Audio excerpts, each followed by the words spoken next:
Welcome to publiCITY, and by the way, this is our first publiCITY of 2020. It's good to have you here. I'm Barry Lee. publiCITY, the news program that keeps you up to date on what's going on in Winchester with your city government, events and programs, and our very special guest, first one for 2020, we welcome Kelly Henshaw, city engineer. Thanks for being with us. No problem, my pleasure. Now, we are having you here to talk about floods and flood insurance, and there's a reason, because March 8th through the 14th was a very special week. Yes, March 8th through the 14th is Virginia Flood Awareness Week. So the state organization, Department of Conservation and Recreation, has asked that localities promote this week to let people know a bunch of different things. Basically, understand where you are in relationship to a floodplain, what are your risks, how can you be prepared, and what are ways that we can kind of mitigate some of those issues. All right, yeah, we're going to learn a lot here.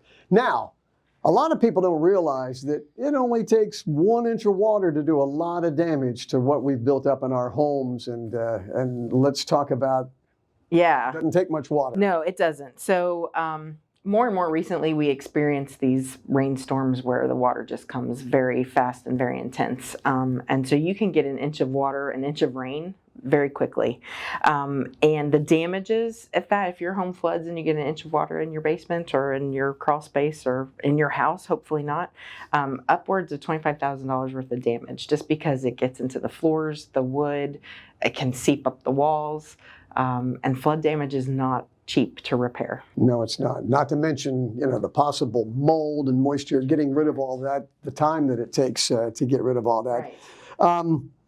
Homeowners and renters, a lot of times they have the mistaken idea that just because you have home insurance that flooding's included in that, but that's a whole different That's correct. thing. Yeah, it is not. And that's a big misconception. People go, oh, I have homeowners insurance policy.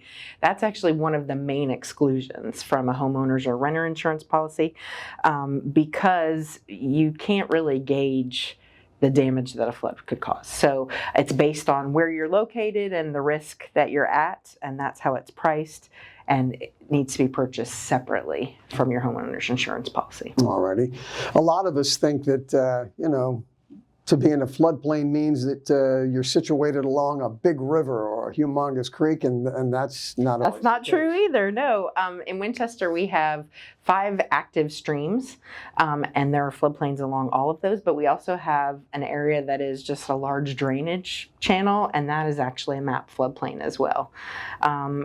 And we'll get into this more, but more and more these days we're seeing urban localized flooding, which is the result of when we have those gully washer storms, and the water just can't dissipate fast enough. And so we get flooding, and many, many times that's not even remotely close to floodplains. It just happens to be where the rain hits at that time. And for people that don't live in a floodplain, once they find out where they are in the city, you can still get flood insurance. Yeah, the city of Winchester participates in the National Flood Insurance Program. So since we are a part of that, any homeowner, any property owner in the city is eligible for flood insurance. If you're not in a MAP floodplain, flood insurance is very inexpensive, like less than $200 a year. Oh, wow. Yeah. Bargain. And people don't realize that flood insurance policy can cover, say there was a water main break and it flooded your house. As long as the incident touched 2 pieces of property, that could be a claimable event. So it's actually a really good investment to have. Okay. You mentioned the fact that we have, 5 streams, that can cause flooding, but other things can cause flooding too. For instance, where the water's carried off to, if we've got clogged drains, pipes, and so forth. Maybe a word about that. Yeah. So here in the city, we try to keep up with our maintenance of our stormwater infrastructure, but it's a very big job. And, if we have a heavy rainstorm in conjunction with some wind, there's lots of times debris gets washed down the streams or in the street and blocks the drainage way. So we try our best to maintain them.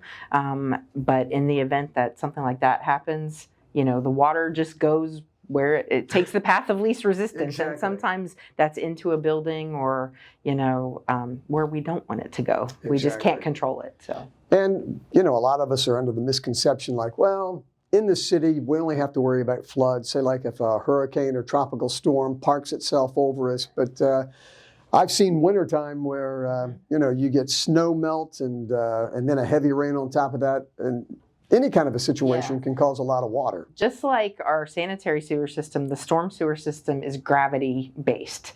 So if we have more water than can fit in the pipe that will go into it, it's gonna flood.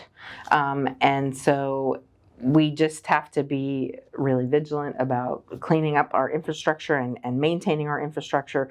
But also in Winchester, we have very old infrastructure and a lot of it is undersized. And we have some neighborhoods that don't even have storm drains of any type. So we're kind of looking at those things as we move forward to try to help these things. Okay, so if you live in a floodplain, good idea to have flood insurance. Even if you don't live in a floodplain. Yeah, it's not a bad idea. Not a bad idea.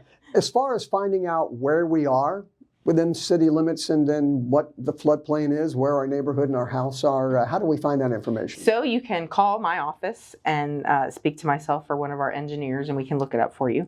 But the city also has this really handy online mapping system, and you just go to the flood map and type in your address and it'll show you what flood zone you're in. So we have the X zone, which is basically everyone that's not in a regulated area.